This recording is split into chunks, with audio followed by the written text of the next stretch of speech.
Hello, welcome to this video. And on this video, I'm going to be going through the 10 worst gigs I've ever been to. There is nothing like going to see a band. You know, you've bought your tickets, you've queued up, you've got down there, and then when you get there, for some reason, it doesn't go well. You know, so that's what I'm going to be covering on this video. Now, before I start, I want to announce the fact that I've actually signed a sponsorship deal.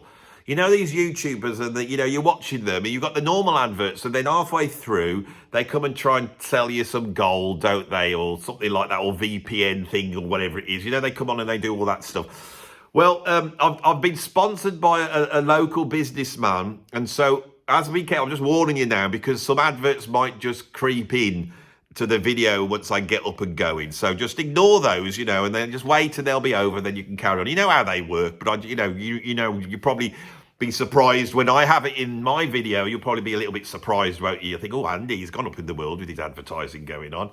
Wonder how much money he's getting for that. Well, I'm telling you, quite considerable. Things are going up in the world. Got myself a new shirt. Anyway, so what's this video about?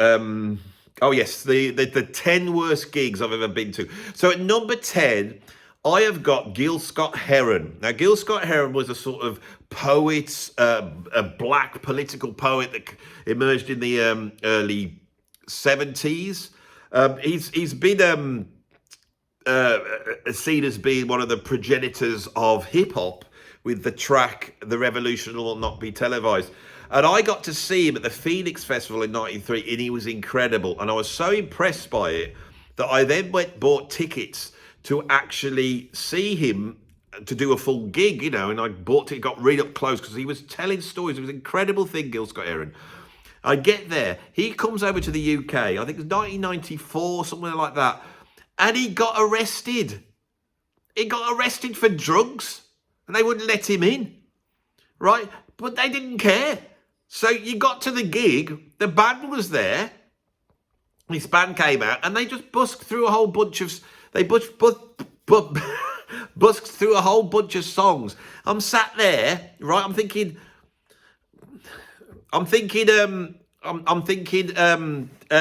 anyway, what, Gil Scott-Heron, so yeah, he wasn't even there. Gil Scott-Heron, he wasn't there. It was terrible. I was disappointed, I was. Right, at number 9, I've got, well, it's a funny one, this is. It's Guns N' Roses, right? Now, I do like Guns N' Roses. The only time I ever saw them was in 1988. I think, didn't the Appetite for Destruction, that came out in 1987. So they weren't that well known, and they were quite low on the bill. Let's just ignore this bit. Just listen to what I'm saying. They were quite low on the bill at the Castle Donington Monsters of Rock Festival. Now, I went to see Dave Lee Roth, and if I was doing a list of the best gigs I've ever been to, it would definitely be seeing David Lee Roth with Steve at the Monsters of Rock Festival. But when Guns N' Roses came out, it didn't go well. And what happened? There's a big audience there. It was raining a bit. It was all a bit slippy and muddy. Everyone starts slipping and sliding around, right? And there was no crash barriers. Everyone's wheeling bottles and chucking it all over heads. And everyone's pushing to get down to the front. I pushed down to get to the front. When I got there, it was horrendous. And people were, when they were like getting sucked under in this crowd, and you were trying to get your balance. And it was literally like the crowd was pressed against your chest. They're lifting you up and dropping you down, and it's like you're walking around with people on the floor. It was terrible. But my mate Matt, who was only little, he was like sucked off by the audience, as they've sucked away. I should have said. That was the wrong terminology then. Sorry about that. He was sucked away by the crowd, and he's like, I thought, where the hell's he gone? Eventually, after this awful experience, and Axl Rose, he's saying, everybody stop, move back. He's trying to implore in the audience. He's not doing any songs. There's no like Welcome to the Jungle or anything like that. He's just saying, everyone stop, you got to move back, there's stuff going on. And then when we get home, right, all covered in mud, and we go to bed, put the news on, and people had been killed in that audience. They'd actually been killed. Anyway, so that's what I've got. I mean, that's a bit depressing. That is. Just ignore him. There. It's just. I'll get. He said. How long has this go on? It's put me off a little bit. How many more you got? Two more. Two more. Okay, come on. Anyway, so at number 8, I've got David Gray. So in the year 2000, I played at Donington. No, well, that's the last one, wasn't it? It's putting me off. I tell you, it's really hard. This is. I don't know what I can do. Where was I? Yeah, so I was playing at Glastonbury Festival with Robert Plant. And are you done now, Steve? I am. Right, shall we sort out the... Hang on. We'll sort this payment out. Where do you want it, mate? I just want to make sure that... We wallet? Yeah, you got to pay me for it now. Oh, yeah. You just talk amongst yourself. We'll be back with a list. I've just got to make... I've worked in the industry quite a while. I know how to do this sort of thing. What have you got? What have you got? A 10. It's a 10. Have you got anything? 10. Right, he hasn't got the full amount. So where were we? So yeah, David Gray, absolute rubbish. Why was he rubbish? Because David Gray's rubbish. You've made a mess of my studio with all your stupid bits of paper.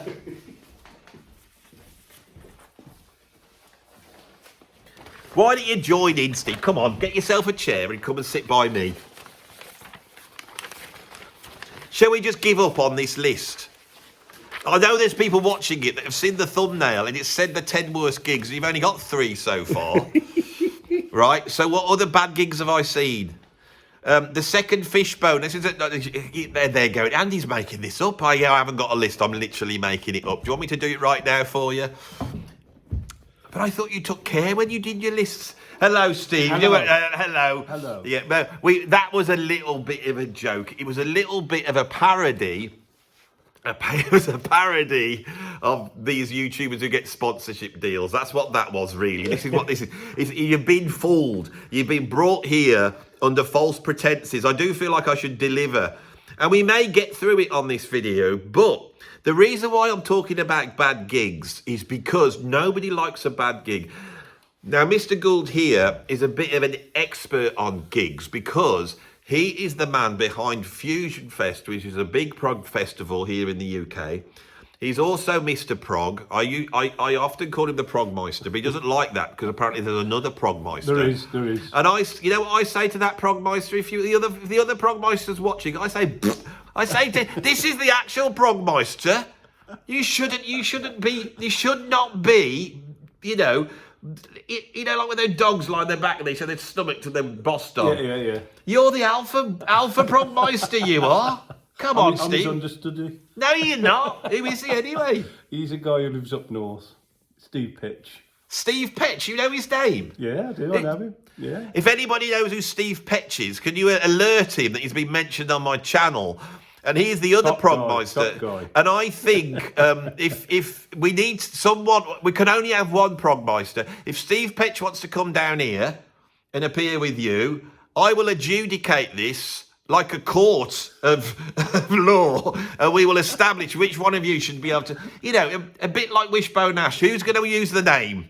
It'll be like Wishbone Ash, but Progmeister. So can you alert Steve Petch? What's he do? I don't know what he does.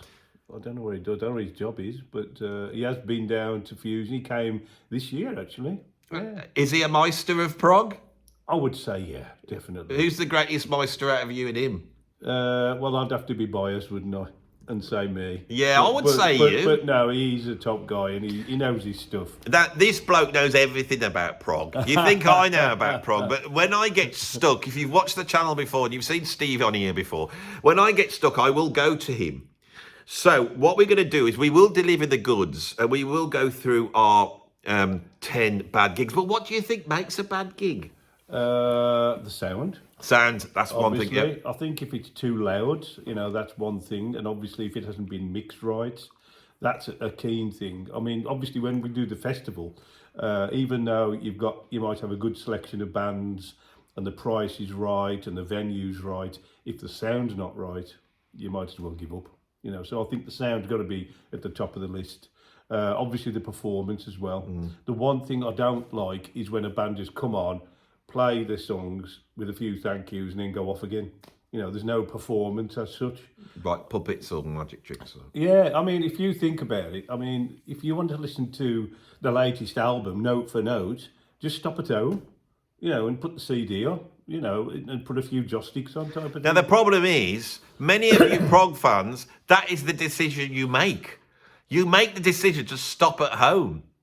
And this has killed the industry. Yeah. Steve, I mean, I'm being serious now. I've discussed this with Steve. He runs this prog festival. People have a wonderful time there, and he's had to put so much work in. And you now are getting a really good audience for it, and people have a really good time. Yeah. Now, what I think is one of the things that's happened, people would rather buy a ticket for a festival where they can watch a whole bunch of bands than turn out to go watch single bands. Yeah. And so Steve had actually come up with an idea of how to get around this so that people can have that experience of going to see a one-off gig. And it's this thing called the Sunday Club. So this is what we're really talking about. So shall we just go through what your plan is with the Sunday Club, how it works? Right, well, obviously, I fully appreciate that not everybody's in a position where, you know, they've got time, a flexible time. You know, they have to take into account the fact they're working. So, you know, for me, it had to be a Sunday, you know, and historically, the Robin in Bilston has always been the place to go for prog gigs. Yeah. But of late, they just seem to be focusing more on tribute bands. Yes. I'll give you an example. From September to December this year, they had 3 prog acts lined up and 41 tribute bands. So that basically says it all, really. So I wanted to redress the balance, and we're very fortunate in the town we live. There's a venue called 45 Live, which has only been open for a couple of years, but it's going from strength to strength. And we've put on a few gigs there already. We had Osric Tentacles there. We've had Dave Bainbridge. And at the Dave Bainbridge gig, which was a Sunday gig. You think Tim Bowness played there as well? Yes, that's right. And Emerald Dawn had been there. And Life Signs. John Hackett Band, Life Signs. Yeah, more than I realise, actually. But I just think Sundays seem to be the logical choice for me. But then you've got the fact that you have to consider people getting home. You know, so what we've done, we've made it so it's an early start, early finish.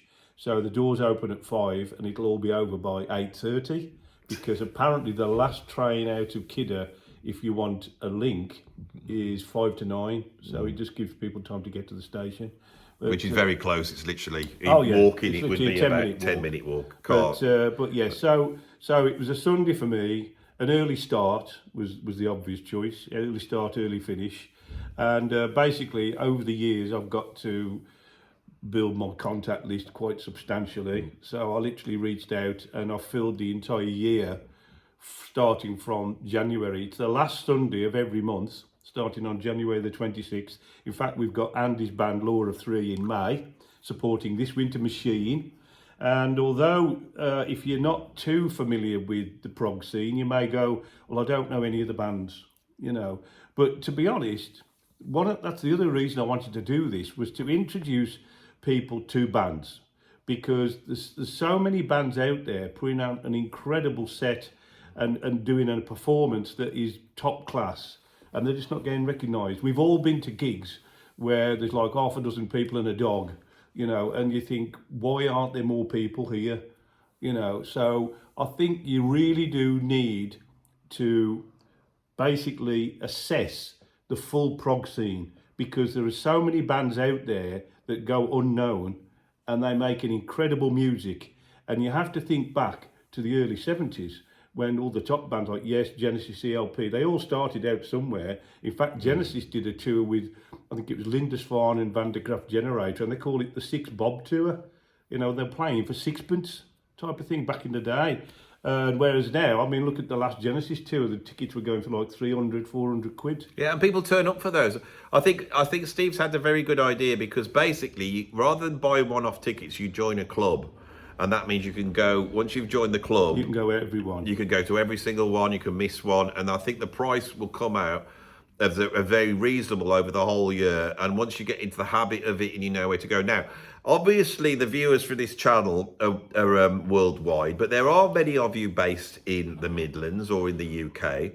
And so if you are interested, there's a link now down below for you to go and check this out. And I think you should really support this, because when I joined the prog world 20 odd years ago, the structure that was in there for prog bands, the festivals, but also things like Classic Rock Society that were putting on gigs all the time. Then you had the prog at the Robin, and these are all really, really good gigs. And everyone is slowly dying away. Yeah. Steve's festival has actually really come in and plugged a hole, because there was a lot more festivals 20 years ago. The problem is people need to support this, and there needs to be a place for prog to survive, for new prog bands or less known prog bands to have some sort of platform. Yeah. And I think what Steve's planning is that once you've joined the club, rather than just trying to invest in one band and go, shall I buy a ticket for that band? I never really heard them. And it's not just one band. You've always got two bands on. That's right. It's always a support and a main band. Yeah. So if you do live, if you do sort of live locally, please, have a look at it. Well, we've got that covered, because it works out that if you buy an individual ticket from the venue via their website, 45 Live, it will cost you £18 plus a booking fee, which is £19.80. But if you join the Sunday club, you pay £15 a month for the year, which is £180. So you're already saving just under £60 a year by doing that. And let's face it, we live in a world of subscriptions. Spotify, Netflix, the list goes on. The gym, things like that. So people, I think, are used to paying so much a month, and it was that kind of ethos that I was trying to tap into. I think it is the way, because there might be some people out there that go, I can't get to all the gigs, but I do support so you're paying not just for the tickets to the gig. This is the way I think the industry needs to work now. You're paying Steve to support him in his quest, because he's not making any profit out of this. No. I promise you, to support him in his quest to try and keep live music going, keep perform music going, especially in the world of progressive rock. And the more people that sign up, the more he can put on bigger acts. And the bigger acts he puts on, and you could imagine a situation where you're able to book bands that are actually should be in twice the size of the venue, and suddenly those gigs, because people love a gig when it's packed. And when loads of people are there, this is what a gig is. It's the atmosphere. It's the atmosphere, and it's the people in the room, and it's the excitement. And it's like when you've got 12 people in there with their dog, it's not the same. You can have a great gig like that, but it's nothing like that. And once that happens, and all the music scenes that have ever emerged in history, usually centered around a venue like CBGB's or the Whiskey A Go Go or whatever, this is what keeps things going. And once that audience is there, younger people and kids go, well, there's a venue there, we're making weird music, maybe we can go and play at that venue. And the audience is open-minded to go, well, I'm paying anyway, so I'll go and see. If it doesn't like it, doesn't matter, because I'll still go and see my friends, and you'll social. So this is really important. So whether, if you can afford to support it a little bit, it might be wise having some sort of support thing, so people can just pay like £3 a month just to support it. What we've done, for people who can't make it because of physical limitations, geographic limitations, whatever, physical, whatever, we've got a streaming option. Oh, brilliant. I was going to ask you about this. We've got a streaming option,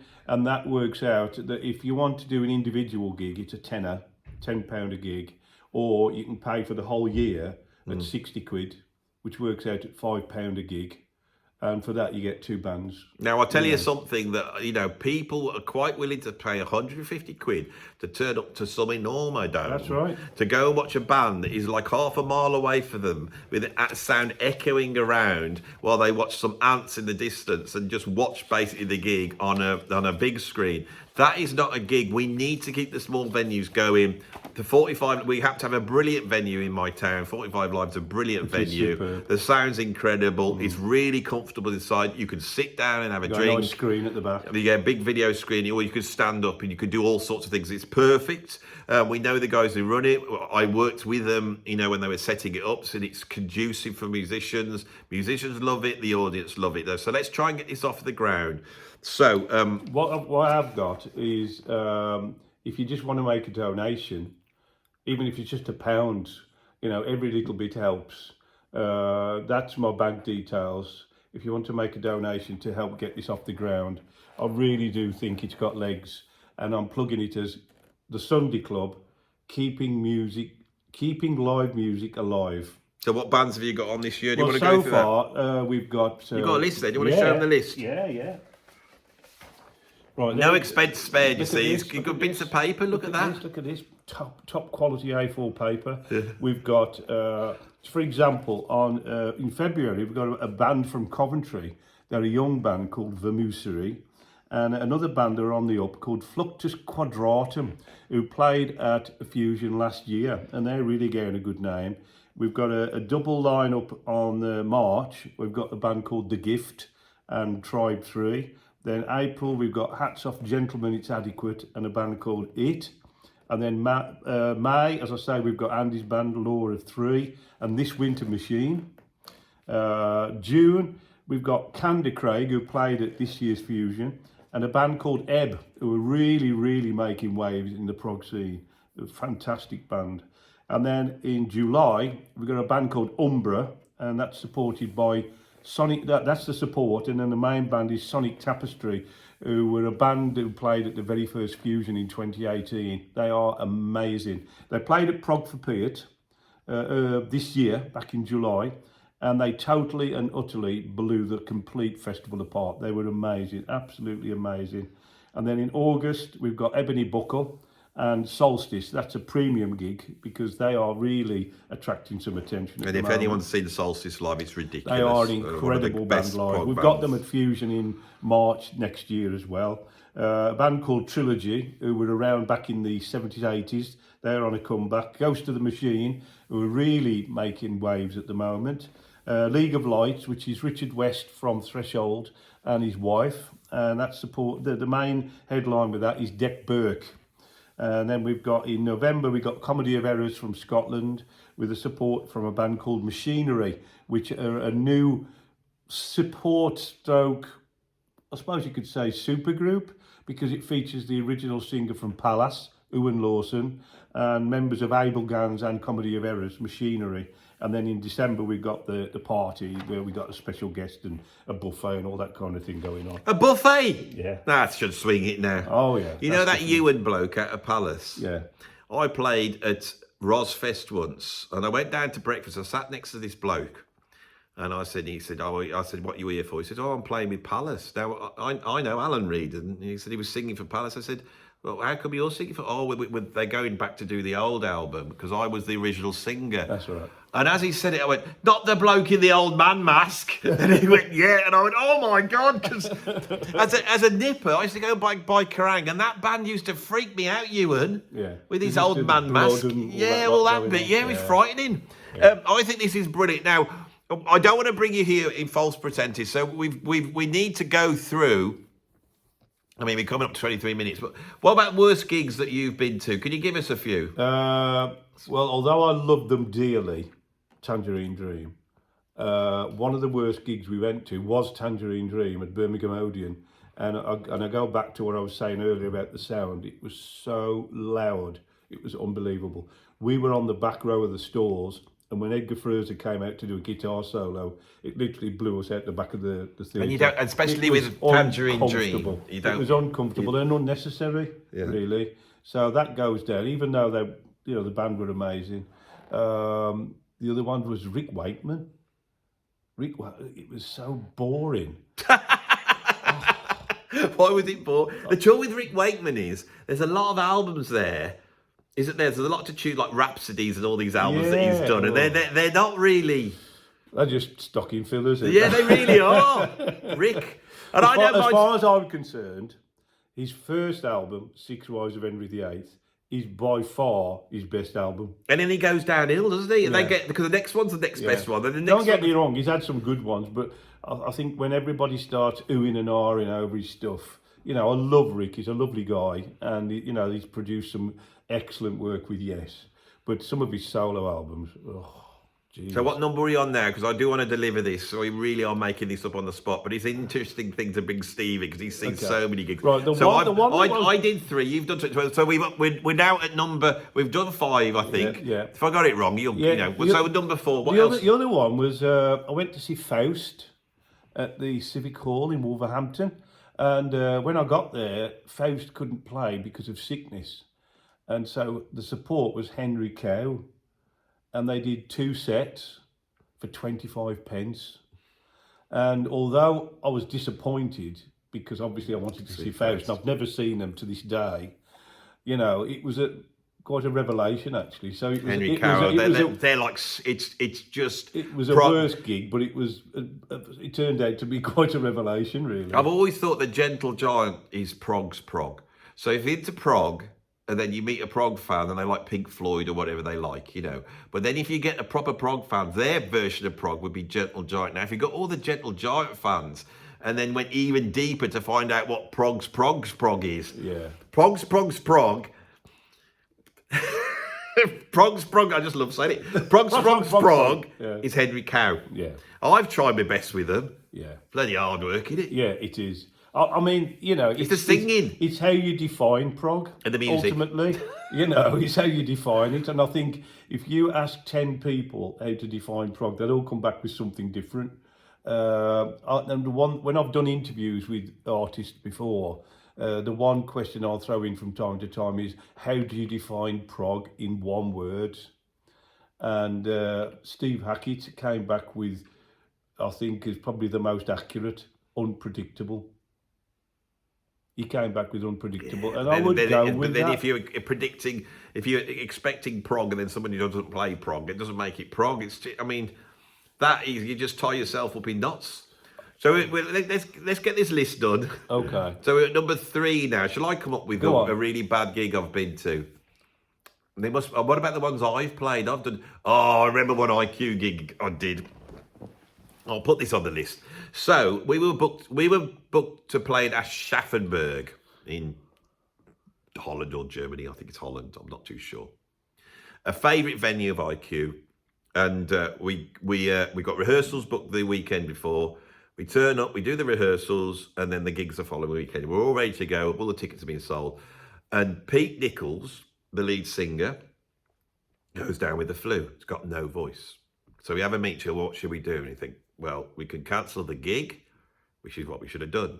But being a prog band, we went, well, we could do this instrumental track, we could do capital letters, we could do this one's got hardly any vocals in, and this one John could sing, this one so we worked out this set.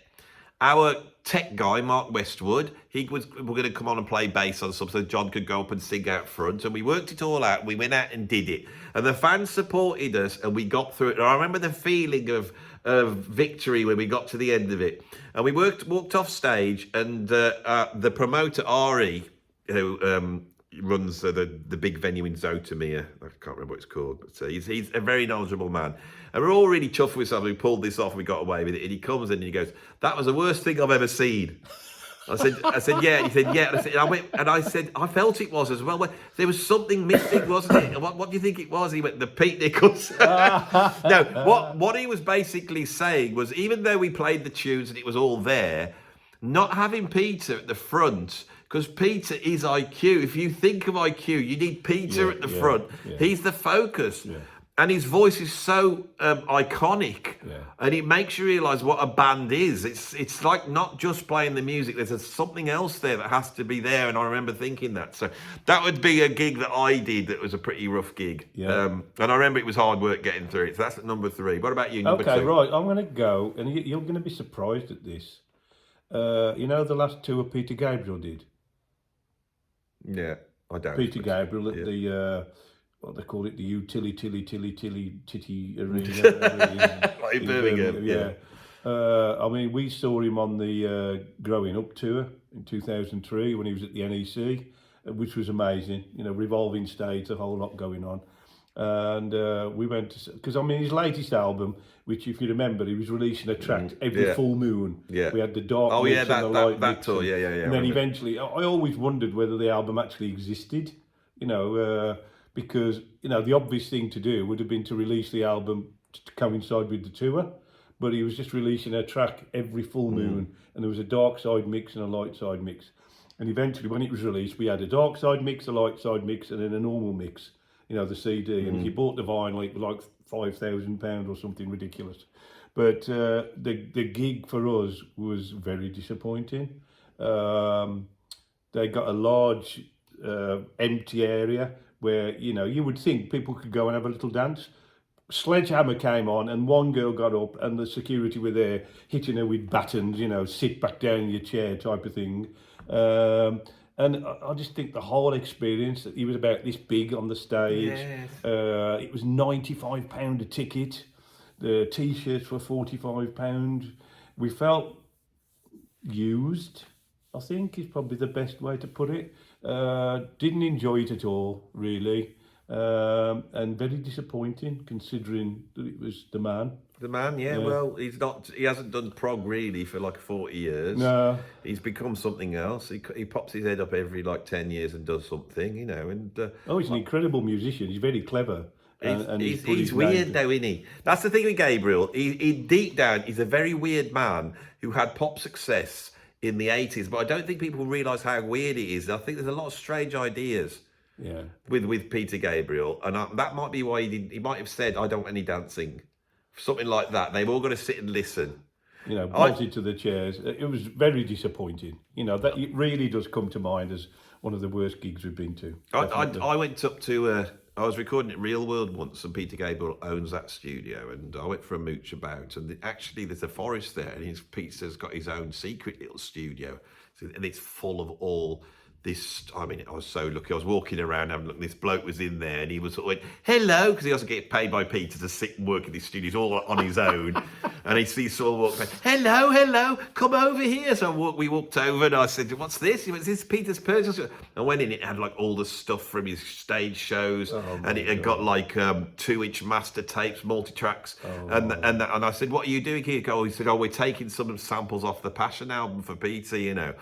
And Peter Gabriel also owns one of the big mixing desk manufacturers. And I don't think this is true, but I was told this. So I'm not saying this is what actually happened, but this is what I was told, right? So don't sue me, whatever. Anyway, I was told he owns like SSL or one of these big, and he's a owner of this company. And every year they have a meeting and they all sit down and they had anyone got any ideas for what we want to do next year? And Peter Gabriel stood up and said, yes, I've got this idea for a mixing desk. It's an actual desk, it's flat, and you just got lumps of fruit on it.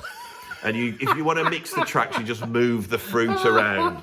And I thought of these technical types going, yes, Peter, yeah, we'll definitely look into the fruit idea. So you can have the pineapple mix. Yeah, the pineapple mix, yeah. Fruit salad. That's what my mixes Fruit salad mix. Wow. So number one, and this isn't ranked, it's just the last one. The worst gig. I mean, have you got another one in mind? I've got to do this because they're going to expect to see something. I can't just have brought them in under false pretenses. It is Christmas though, isn't it? Come on, give us a break. You know, it's like I'm having to get all my videos in line. I mean, we went to Giants of Rock in Minehead, which is at Butlins Minehead.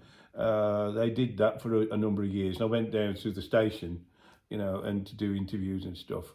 And there were some bands.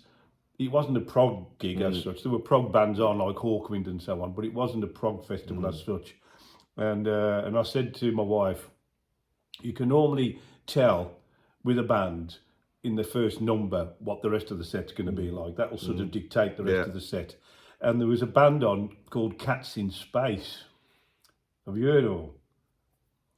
Well, I bought the album because it looked like a prog album. The cover was very Roger Dean-ish, and they'd signed it all, and they were doing it for a tenner. So I thought, I'll buy that. It looks, it could be good. And there were all these women down the front with cat's ears on and stuff like that. And I thought, oh my God, what have we let ourselves in for? Now, fortunately, they've got 3 stages going on. So you're not defined by staying at one stage. So anyway, we thought we'll give them the benefit of the doubt. Anyway, they came on, and I think within the first 10 seconds, we said, nah. We didn't even get to the end of the first song with Cats in Space, and yet they're getting this, incredible following. There's nothing like if you've bought a ticket to a proper venue, you're all sat down, and I've had this where you're in there, and I can remember going to one gig. It was Chris Cornell that I absolutely love, and he's incredible. And I went to see one of the acoustic gigs he did, and it wasn't a bad gig as such, but it was just so quiet, and we were all sat there, and he's coming out and he's playing the acoustic guitar, and it's going on and on and on. And I just almost felt like claustrophobic, and I had to get up and get out. And once I was out, I thought, I don't want to go back in. I just found it, I don't know. And it was the last gig, the last tour he did, because the following year, so that was like probably, when did he kill himself? 2017. It was probably about 2016 when I went to see that. But I'm not saying it was a bad gig. That was more me. That I just couldn't. Yeah. I wasn't in the mood for it, if you know what I mean. So it's just come to me, and this has got to be number one. Oh, here we go. So we have got a number one. God, thank God for that. Cats in Space. Yeah. This is definitely number one. Here we go. And it's back to Giants of Rock again. Yeah. Okay. Now they had Bobby Kimble from Toto at one of the Giants of Rock.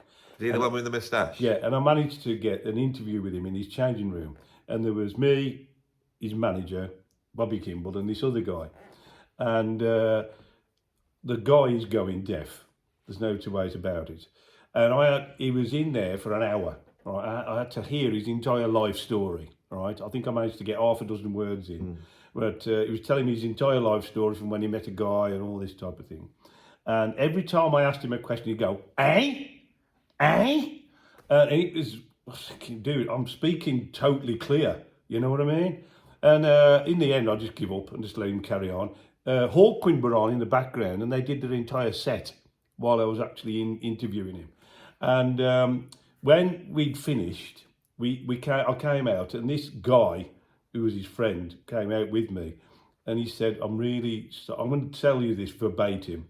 He said, "I'm really sorry about that." I said, "What do you mean?" He said, "Well, he was quite rude at times." And I went, "Oh, I don't care about that." I said, "I'm used to it." And he said, "Well, I'm just going to say this one thing," and this is verbatim. He said, "If he can't hear his monitors when he goes on stage, we're all fucked." And I'll tell you what, the girl who I was liaising with was in the room at the same time, and he came on, and he got a piano, and he was chewing a mint. He kept chewing a mint all the time and drinking from water, and he'd start playing a song. Now, bear in mind, how many times has he sung Hold the Line? He'd got an iPad with the lyrics on. So I'm thinking, this don't bode well. And he'd start playing an Elton John song, and halfway through, he'd just stop and start talking, and everybody would be like, "Well, do we clap, or is he going to carry on?" Or and he'd start doing a song and stop halfway through, and then he'd start talking, and then I can't stand this anymore, because after about 3/4 of an hour, I thought, I can't do this anymore. And I had to do a review of the whole weekend. So I actually went up to the girl who I liaised with, and I said, she's actually said, "Can I leave it with you to be, sensitive when you do the review?" I said, "Don't worry." I said, "I won't even mention it." And I had to walk out the room. That has got to be the worst gig. So there we got there in the end. Yeah. We've got this Bobby Kimble at Giants Bobby Kimble, the worst gig that Steve's ever seen, and I would say the worst gig I ever went to was that Guns N' Roses gig. So he wasn't ranked, but we've got to the 10 worst gigs. But it was an interesting chat, and Steve actually he gave us some real candid stuff there on a lot of people. He didn't hold back. I mean, bloody Peter Gabriel, Bobby Kimble, they've all had their bloody boot put in on this one. It was great. So I hope you enjoyed this video. If you did, stick a like on it. If you want to see some more, subscribe. Come on, click the subscribing button. It's Christmas. It is Christmas. Yeah. And you could go and become a patron over my thing. You can be a free member. You don't have to pay. Just I've got I think I've got 300 paid members and 600 unpaid members. And I'm really getting into the unpaid members. I think they're great. I've got a little club there, so I'm trying to do some stuff for them. It's not as good as the stuff for the paid members. It's like there's the feast for the paid members, which is literally like Henry VIII feast. And then the unpaid members, they're like the dogs around, and you might All the throw them. scraps. Yeah, throw them the scraps. So if you want a few scraps, you ain't gonna pay for them. They're free scraps. You could also put some money in my PayPal tip jar, and remember all of this stuff. Go and check it out. Put in the comments what you think. We'd love to get some feedback. Steve is not trying to make himself rich. All he's trying to do is support certain bands, give them a place to gig, because some of these bands are so weird, they aren't going to be able to play anywhere else, and try and keep the live scene going. So this is all totally positive. So if we did dupe you a little bit, it was in a worthy cause. So if you didn't like it,